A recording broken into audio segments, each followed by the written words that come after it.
So this will be the last update of the night, and NBC is extremely somber. Let's let them hear what they have to say. You were spending some time with Clinton folks. Yeah, I mean, Manhattan is big giant country, and Manhattan is the center of the universe tonight for a change. Hillary Clinton chose to spend her pre-election event time at the Peninsula Hotel. It's 4 blocks up the road from here, about 3 blocks from Trump Tower. So she and Donald Trump are basically now 3 blocks apart.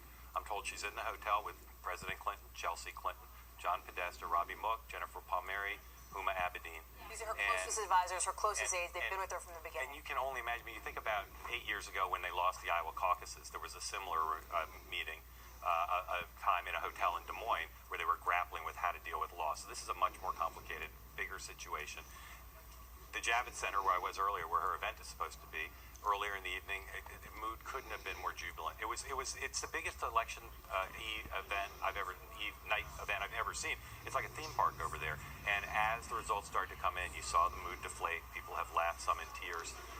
Deflategate. Now of what's going to happen. Is anyone going to speak tonight? We've seen in some of these past 2000 being the most prime example. What do you do if it's the end of the night? It's right, well after midnight, right, and no one has spoken. I can play with the Electoral College map and get her to a majority still. It's over 270. This is of course you can play with it. If no state that's been projected that's called rigging. The mood over at the Peninsula, I didn't talk to any of them, I should be clear, but it's grim over there. I saw more junior aides coming and going. It's a tough situation for the Clintons. They've got to figure out what to do. I don't think Trump wants to speak first, but I think he might, based on what I've been picking up. You and I were on the air together this morning at around 8:30 talking with Michigan Governor, former Jennifer Granholm, who was euphoric, frankly, almost giddy. Do you think that Clinton and her team and her confidants got too overconfident? I saw Governor Granholm over at the Javits Center, and I reminded her of how giddy she was this morning, and she did another little jig.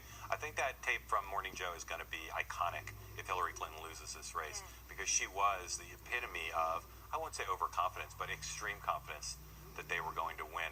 This is unlike any race we've ever had. Hillary Clinton, if she has to give a concession speech, it's impossible for me to imagine how you write that speech, because her you let NBC do it. Was apocalyptic. It wasn't just he's bad on policy. Apocalyptic. Lester, we'll toss it back to you. Thanks, Mark. All right, Hallie, thanks very much. We will take a break a little after 1 a.m. Eastern time. We continue to watch those states too close to call. Both candidates still short of a 270 needed to become the next president of the United States. We continue Decision Night in America on NBC.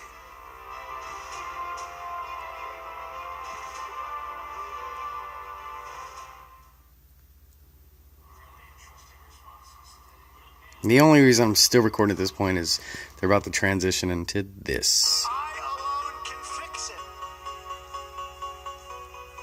When Mexico sends its people, they're not sending their best. They're bringing drugs. They're bringing crime.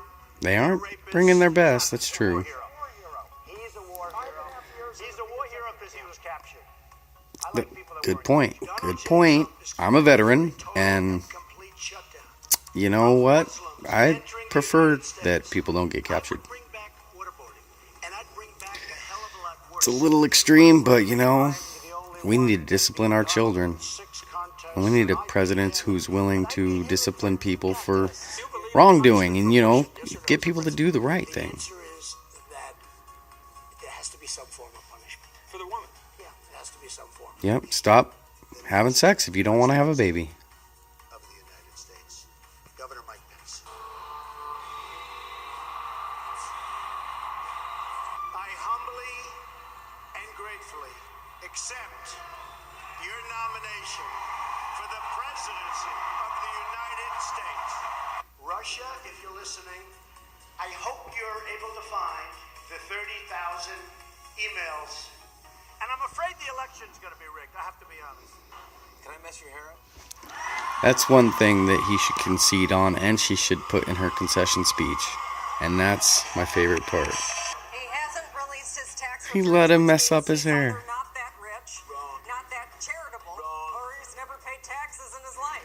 Wimmer. We've obtained this audio of Donald Trump and Access Hollywood's Billy Bush talking about sexual advances. Yeah, but women have tonight have said they support Trump because they've heard women say far worse than what they've ever heard him say. Will be sued after the election is over.